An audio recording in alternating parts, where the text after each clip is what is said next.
નમસ્કાર દોસ્તો, સ્વાગત છે તમારું તમારી પોતાની યુટ્યુબ ચેનલ જીકે બે એમકેસર ગુજરાતી જીકે પર. આજે આપણા વિડીયોમાં 16 માર્ચ 2026ના 15 મોસ્ટ એમપી ટોપિકને ડિટેલમાં કવર કરીશું, એ પણ ખૂબ જ ઝડપથી. તો પૂરો વિડીયો બહુ ધ્યાનથી જોજો. લાસ્ટમાં તમારી ટેસ્ટ હશે જેના જવાબો તમારે કોમેન્ટમાં આપવાના છે. અને સાથે જ ગઈકાલના વિડીયોના જે મિત્રોએ જવાબ આપ્યા છે તેમાંથી 3 મિત્રોના નામ પણ આપણે એનાઉન્સ કરવાના છે. સાથે જ મિત્રો, જો તમે આપણી ચેનલના વિડીયોને દરરોજ ફોલો કરશો તો તમે કોઈ પણ કોમ્પિટિટિવ એક્ઝામની તૈયારી કરો છો તેમાં તમને નિશ્ચિત ફાયદો થશે, કારણ કે આપણે એવા જ 15 પ્રશ્નો લઈએ છીએ કે જે તમામ સ્પર્ધાત્મક પરીક્ષા માટે ખૂબ જ ઉપયોગી હોય. અને સાથે આપણે ડેઇલી, વીકલી અને મંથલી રિવિઝન તો કરાવીએ જ છે. તો જો હજુ સુધી ચેનલને સબસ્ક્રાઇબ ના કરી હોય તો અત્યારે જ કરી લો, જેથી કરંટ અફેર્સ બાબતે તમારે બીજું કંઈ જ જોવાની જરૂર ન રહે. તો ચલો વિડીયો સ્ટાર્ટ કરીએ છીએ. ભારતમાં દર વર્ષે રાષ્ટ્રીય રસીકરણ દિવસ ક્યારે ઉજવવામાં આવે છે?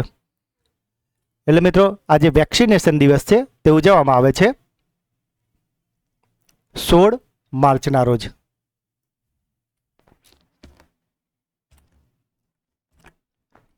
આ દિવસની શરૂઆત 16 માર્ચ 1995ના રોજ થઈ હતી, જ્યારે ભારતમાં પ્રથમ વખત પલ્સ પોલિયો અભિયાન હેઠળ ઓરલ પોલિયો વેક્સિનનો પ્રથમ ડોઝ આપવામાં આવ્યો હતો. આ દિવસનો મુખ્ય ઉદ્દેશ્યની વાત કરીએ તો તે જે જીવલેણ રોગો હોય તેને નાબૂદ કરવા માટે રસીકરણના મહત્વ વિશે જાગૃતિ ફેલાવવાનો છે. આ દિવસે તે આરોગ્ય કર્મચારીઓ અને ફ્રન્ટલાઇન વર્કર્સના પ્રયત્નોને સન્માન આપવાની તક છે કે જેઓ દેશના ખૂણે ખૂણે રસી પહોંચાડે છે. રસીકરણ અભિયાનની સફળતાને કારણે જ મિત્રો, ભારતે 2014માં પોલિયો મુક્ત જાહેર કરવામાં આવી છે. અને ત્યાં હાલની વાત કરીએ તો હાલમાં મિશન ઇન્દ્રધનુષ દ્વારા બાળકો અને સગર્ભા સ્ત્રીઓને અનેક જીવલેણ રોગોથી બચાવવા માટે મફત રસીકરણ પૂરું પાડીએ છીએ. તાજેતરમાં પર્સનલ કોમ્પ્યુટર એઆઈ એજન્ટ કોણે લોન્ચ કર્યો છે? તો મિત્રો, આજે પર્સનલ કોમ્પ્યુટર એઆઈ એજન્ટ છે તે લોન્ચ કર્યો છે પરપ્લેક્સિટીએ. ભારતની સમૃદ્ધ હેન્ડલૂમ વિરાસત દર્શાવવા માટે વિરાસત શક્તિ પ્રદર્શનનું ઉદ્ઘાટન ક્યાં કરવામાં આવ્યું છે? તો મિત્રો, આજે વિરાસત શક્તિ છે તેનું ઉદ્ઘાટન કરાયું છે નવી દિલ્હી ખાતે. આ ખૂબ જ સરસ પ્રશ્ન છે. કન્ટેન્ટ ક્રિએશન સાથે જોડાયેલી અર્થવ્યવસ્થાને બજેટમાં શું નામ આપવામાં આવ્યું છે? તો મિત્રો, આજે કન્ટેન્ટ ક્રિએશન કે જેમાં તમે જો ઇમેજમાં જોઈ શકો છો AVGCના સમાવેશ કરાયો છે. A એટલે એનિમેશન, V એટલે VFX, G એટલે ગેમિંગ અને C એટલે કોમિક્સ. અને સાથે જ યુટ્યુબને પણ ગણવામાં આવ્યું છે. તો જે પણ લોકો આવા એનિમેશન, VFX, ગેમિંગ, કોમિક્સ વગેરે સાથે સંકળાયેલા છે અને આ જે આખી અર્થવ્યવસ્થા છે તેને નામ આપવામાં આવ્યું છે ઓરેન્જ ઇકોનોમી. અને આનું કારણ એ છે કે સરકાર આ ઇકોનોમીને ખૂબ જ બૂસ્ટ કરવા માંગે છે.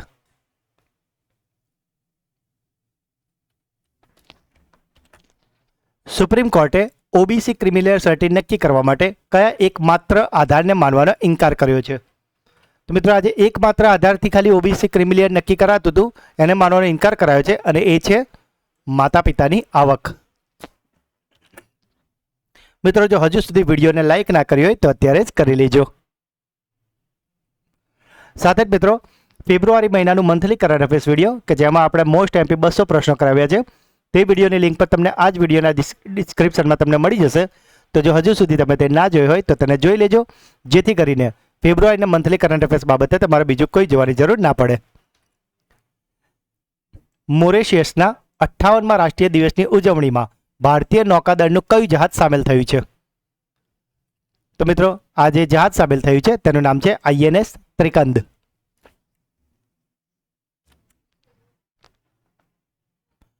મોબાઈલ વર્લ્ડ કોંગ્રેસમાં C.ને કયા AI છેતરપિંડી ઓળખ સોલ્યુશન માટે વૈશ્વિક માન્યતા મળી છે? તો મિત્રો, આ માન્યતા મળી છે તે જેના માટે મળી છે તેનું નામ છે ફ્રોડ પ્રો. ડિજિટલ ટ્વિન પહેલ લાગુ કરનાર દેશનું પ્રથમ બંદર કયું બન્યું છે?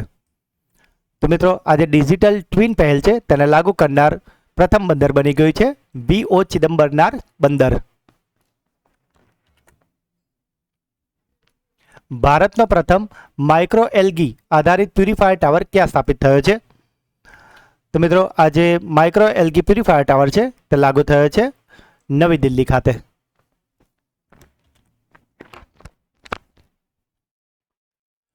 કયા ક્વિક કોમર્સ પ્લેટફોર્મ પર એક સમર્પિત આયુષ સ્ટોરનું ઉદ્ઘાટન કરવામાં આવ્યું છે? તો મિત્રો, આ જે આયુષ સ્ટોર છે તેનું ઉદ્ઘાટન કરવામાં આવ્યું છે ઝેપ્ટો દ્વારા. અહીંયાથી મિત્રો તમારા માટે એક ક્લાસરૂમ ક્વેશ્ચન કાઢું છું કે આયુષ, આપણે જે આયુષ મંત્રાલય છે ને એમાં AYUSH, તો એનું પૂરું નામ મેં ઘણી બધી વાર આપણા વિડીયોમાં તમને જણાવ્યું છે. તો તમારે મને આ આયુષ છે ને એનું પૂરું નામ તમારે મને કોમેન્ટમાં જણાવવાનું છે. વિશ્વ ગ્રાહક અધિકાર દિવસ એટલે કે વર્લ્ડ કન્ઝ્યુમર રાઇટ્સ ડે ક્યારે ઉજવવામાં આવે છે? તો મિત્રો આજે વર્લ્ડ કન્ઝ્યુમર ડે છે તે ઉજવવામાં આવે છે 15 માર્ચના રોજ. વિશ્વ સ્તરે 15 માર્ચના રોજ વિશ્વ ગ્રાહક અધિકાર દિવસ ઉજવવામાં આવે છે. આ દિવસની પ્રેરણા ભૂતપૂર્વ અમેરિકન પ્રમુખ જ્હોન F.D. કેનેડી પાસેથી મળી હતી કે જેમણે 15 માર્ચ 1962ના રોજ ગ્રાહક અધિકારો પર વિશેષ સંદેશો આપ્યો હતો. ગ્રાહકોને તેમના અધિકારો વિશે જાગૃત કરવા અને બજારમાં થતી છેતરપિંડી રોકવા માટે આ દિવસ મનાવવામાં આવે છે. અને ગ્રાહકોનો અધિકાર એટલે કે તેમની સુરક્ષા શું છે, માહિતી, પસંદગી, સુનાવણીનો અધિકાર વગેરે વિશે માહિતગાર કરાય છે. આ દિવસનું સંચાલન કન્ઝ્યુમર ઇન્ટરનેશનલ નામની સંસ્થા દ્વારા કરવામાં આવે છે. મિત્રો આ જે આપણે વાત કરી છે ને એ છે વિશ્વ કન્ઝ્યુમર દિવસની, અને સાથે જ ભારતમાં પણ 24 ડિસેમ્બરના રોજ રાષ્ટ્રીય ગ્રાહક દિવસ પણ ઉજવવામાં આવે છે. એટલે મિત્રો તમારે કન્ફ્યુઝ નથી થવાનું, જે 24 ડિસેમ્બરે ઉજવાય છે એ રાષ્ટ્રીય ગ્રાહક દિવસ છે કે જે ફક્ત ભારતમાં ઉજવાય છે, અને આ જે 15 માર્ચે ઉજવાય છે એ વિશ્વ ગ્રાહક અધિકાર દિવસ છે કે જે પૂરા વિશ્વમાં ઉજવાય છે. ભારત સરકારે ગ્રાહકોને જાગૃત કરવા માટે એક અભિયાન ચલાવ્યું છે જેનું નામ તમે સાંભળ્યું જ હશે, જાગો ગ્રાહક જાગો. કયા રાજ્યએ ગંગોતા જાતિને અનુસૂચિત જાતિની યાદીમાં સામેલ કરવાનો પ્રસ્તાવ મોકલ્યો હતો? તો મિત્રો આજે ગંગોતા જાતિને એસટીમાં સામેલ કરવાનો પ્રસ્તાવ મોકલ્યો છે બિહારે.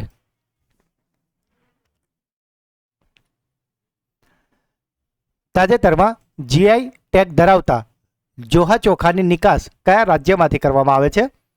તો મિત્રો આજે જોહા ચોખા છે કે જેની નિકાસ કરવામાં આવે છે તે ચોખા છે અસમના.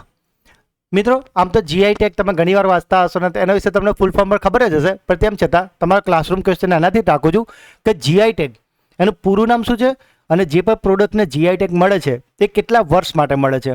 આ બે વસ્તુ તમે મને કોમેન્ટમાં જણાવવાની છે. આ થઈ ગયો તમારો ક્લાસરૂમ ક્વેશ્ચન.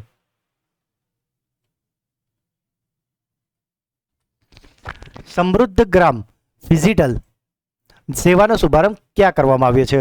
મિત્રો અહીંયા ડિજિટલ નથી, હા અહીંયા ફિઝિટલ જ શબ્દ છે, અને આ ફિઝિટલ શુભારંભ કરવામાં આવ્યો છે મધ્યપ્રદેશના ઉમરી ગામમાંથી. ઇન્ટરનેશનલ રેલ કોચ એક્સપો 2026નું આયોજન ક્યાં કરવામાં આવી રહ્યું છે? તો મિત્રો આજે ઇન્ટરનેશનલ રેલ કોચ એક્સપો 2026 છે તેનું આયોજન કરાયું છે ચેન્નઈમાંથી. સાથે જ મિત્રો છેલ્લા 4 મહિનાના મંથલી કરંટ અફેર્સ વિડીયો કે જેમાં આપણે 700 પ્રશ્ન લીધા છે નવેમ્બર, ડિસેમ્બર, જાન્યુઆરી અને ફેબ્રુઆરીના. તો જો તમે આ વિડીયો એકવાર જોઈ લેશો તો છેલ્લા 4 મહિનાના કરંટ અફેર્સ બાબતે તમારે બીજું કોઈ જ જોવાની જરૂર નહીં પડે, કારણ કે આમાં આપણે બહુ જ મોસ્ટ આઈએમપી 700 પ્રશ્ન લીધા છે. તો આ વિડીયોની લિંક પણ મેં આ જ વિડીયોના ડિસ્ક્રિપ્શનમાં આપેલી છે, તો તેને અવશ્યથી જોઈ લેજો. તો મિત્રો આ હતા આજના 15 પ્રશ્નો. આઈ હોપ કે તમને મજા આવી હશે. અને હવે સમય છે આપણા સુપરફાસ્ટ ફ્લેશ રિવિઝનનો કે જેમાં આપણે શનિવારના જે 15 પ્રશ્નો હતા તેનું ફટાફટી એક રિવિઝન કરીએ. કારણ કે મિત્રો ગઈકાલે હતો આપણો સુપર સન્ડે, અને એમાં આપણે ગયા અઠવાડિયાના એટલે કે 9 માર્ચથી લઈને 15 માર્ચ સુધીના મોસ્ટ આઈએમપી 15 પ્રશ્નોનું રિવિઝન કરાવ્યું હતું. તો જો હજુ સુધી તમે તે વિડીયો ના જોયો હોય તો તેની લિંક પણ તમને આ વિડીયોમાં મળી જશે, તેને પણ અવશ્યથી જોઈ લેજો. અને મિત્રો જે મિત્રો આપણી ચેનલના વિડીયોને દરરોજ ફોલો કરે છે તેમાંથી ઘણા બધાના કોમેન્ટ્સમાં મને જવાબ આવે છે કે તેમના મોટા ભાગે મિત્રો 50માંથી 48, 49 કાં તો 50 50 એટલા સાચા આરામથી પડી જ જાય છે મિત્રો. તો આ ખૂબ જ સારી બાબત છે, અને આના માટે તમારા તમામ મિત્રોને ખૂબ ખૂબ અભિનંદન કે તમે આટલા ડેડિકેટેડલી મહેનત કરો છો પોતાની જાતને અપડેટ કરવા માટે.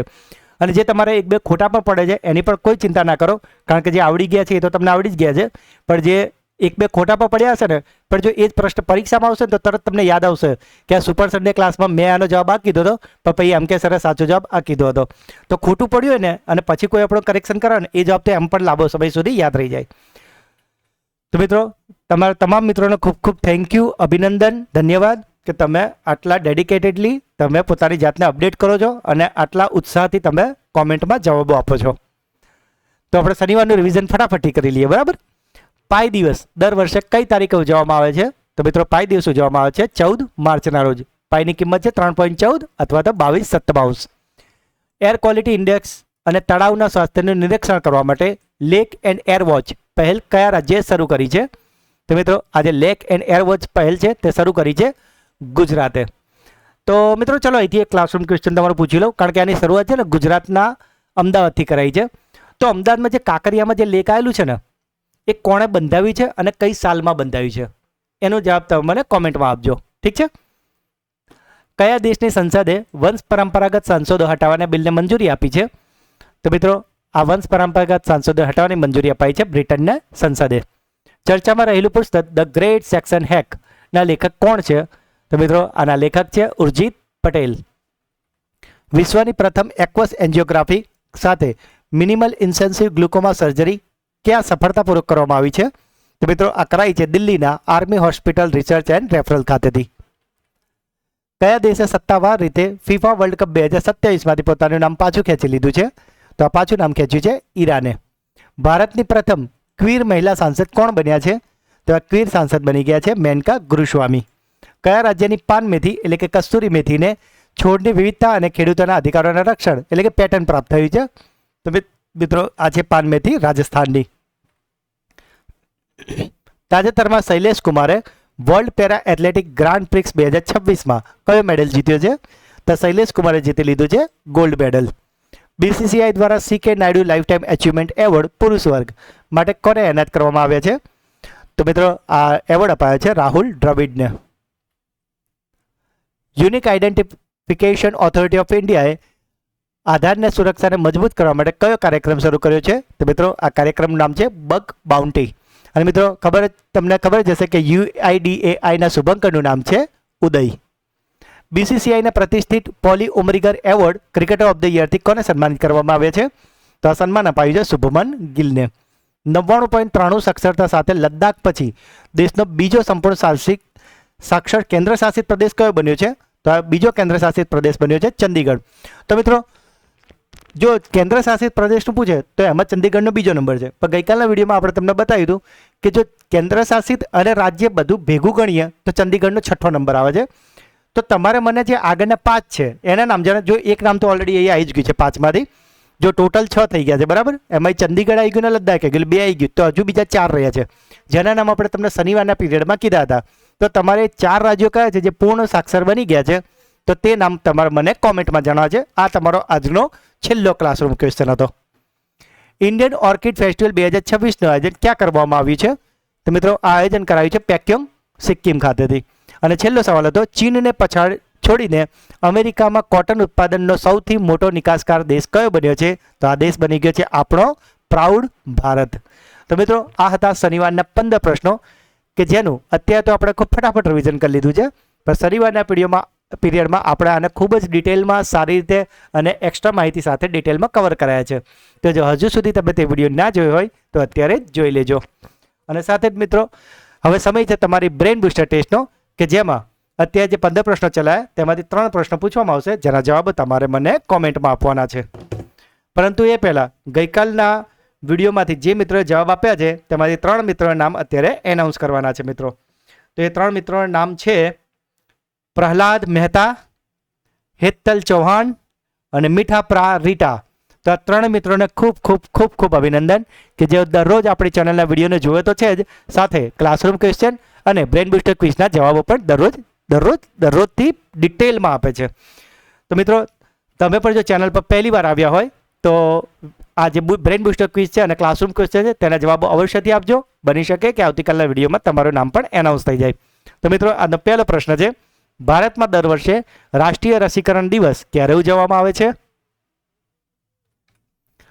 કયા ક્વિક કોમર્સ પ્લેટફોર્મ પર એક સમર્પિત આઈ સ્ટોરનું ઉદ્ઘાટન કરવામાં આવ્યું છે? મોબાઈલ વર્લ્ડ કોંગ્રેસમાં C.ને કયા AI છેતરપિંડી ઓળખ સોલ્યુશન માટે વૈશ્વિક માન્યતા મળી છે? તો મિત્રો 3 પ્રશ્નના જવાબ તમારે મને કોમેન્ટમાં આપવાના છે. અને મિત્રો જો તમે આપણી ચેનલના વિડીયોને દરરોજ ફોલો કરશો તો તમે કોઈ પણ કોમ્પિટિટિવ એક્ઝામની તૈયારી કરતા હોય તમે એમાં નિશ્ચિતથી તમને કરંટ અફેર સેશનમાં તમારે કશું જ એક પણ માર્ક્સ નહીં કપાય, બીજું કશું જ જોવું નહીં પડે મિત્રો. અને માટે જ મિત્રો છેલ્લી ઘડીએ ફોર્મ ભર્યા પછી છેલ્લી ઘડીએ મેગઝીન લાઈન વાંચવાના કરતાં બેટર છે કે દરરોજ આ 15-20 મિનિટનો વિડીયો હોય એ જોવાની એક આદત પાડી લો, કારણ કે આવા નાના નાના પ્રયત્નો જ એક દિવસ મોટી જીત અપાવે છે. તો મિત્રો જો આજનો વિડીયો ગમ્યો હોય તો તેને લાઇક કરજો. જે પ્રશ્ન પૂછવામાં આવે છે કે તમારો કોઈ ડાઉટ છે તો તેને કમેન્ટ કરો, અને ખાસ વિડીયો તમને કેવો લાગ્યો એ કોમેન્ટમાં જરૂરથી જણાવજો. વિડીયોને વધારેમાં વધારે તમારો વોટ્સઅપ, ટેલિગ્રામ અને તમામ સોશિયલ મીડિયા પર દોસ્તો સાથે શેર જરૂરથી કરજો. તો મિત્રો મળીએ છીએ એક નવા વિડીયોમાં. ત્યાં સુધી ભણતા રહો, આગળ વધતા રહો, અને યસ કહેવાનું રહી ગયું, ચેનલને સબસ્ક્રાઈબ ના કરી હોય તો અત્યારે જ કરી લેજો. Okay, good day.